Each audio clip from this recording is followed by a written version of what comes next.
শেখ হাসিনা বঙ্গবন্ধুর কন্যা, সে দেশ কোনোদিন বিক্রি করতে পারে? তোরা বিক্রি করে তো পাকিস্তান বানায় দিতে পারিস। শেখ হাসিনা ত্যাগের রাজনীতি করে। শেখ হাসিনার একটা বাড়িও নাই। তোদের এক একজন লন্ডনে থাকিস, কোথার থেকে আসে?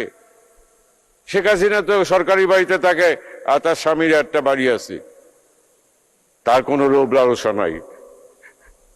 আমি তাই বলি, আমাদের স্বাধীনতা সকল সকল শক্তিকে ৭৫ পরে মেনন ভাই ৭৫ পরে কি অবস্থা হয়েছিল মেনন ভাই আপনিও জানেন। সুতরাং আমরা যদি এই পক্ষটা আমরা যদি শক্তিশালী, এর ভিতর বঙ্গবন্ধুর এই কে ডিস্টার্ব করেছে স্বাধীনতা, বঙ্গবন্ধু কিছু কর্মী তারাও বঙ্গবন্ধুকে ডিস্টার্ব করেছিল, যার জন্য অপশক্তি বঙ্গবন্ধুকে আঘাত করতে পেরেছিল।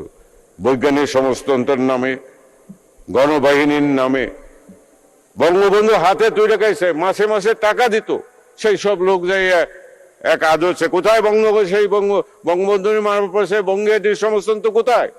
আর বৈজ্ঞানিক সমাজতন্ত্র বাস্তবায়ন হয়ে গেছে। তারা যাইয়া রেডিও স্টেশনে যাইয়া এই খুনিদের প্রতি সমর্থন জানাইছে। সুতরাং এর ব্যাপারেও সতর্ক থাকতে পারে, সুযোগ পারে আবর সবের যারা বঙ্গবন্ধুকে আঘাত করছে তারা নেত্রীকেও আঘাত করতে পারে। সুতরাং আমি আর কথা বলতে চাই না। মাননীয় স্পিকার, আপনি আমাকে সময় দিয়েছেন। বঙ্গবন্ধু কোনোদিন মৃত্যু হবে না বাংলাদেশে, তার শরীরে দৈহিক মৃত্যু হবে। আর তার আদর্শ এই বাংলার মানুষকে তিনি সোনার বাংলা করতে চাইছে।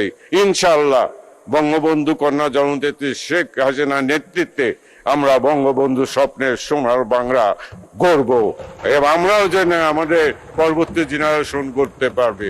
আপনাদের সবাইকে ধন্যবাদ। মাননীয় স্পিকার, আপনাকেও ধন্যবাদ।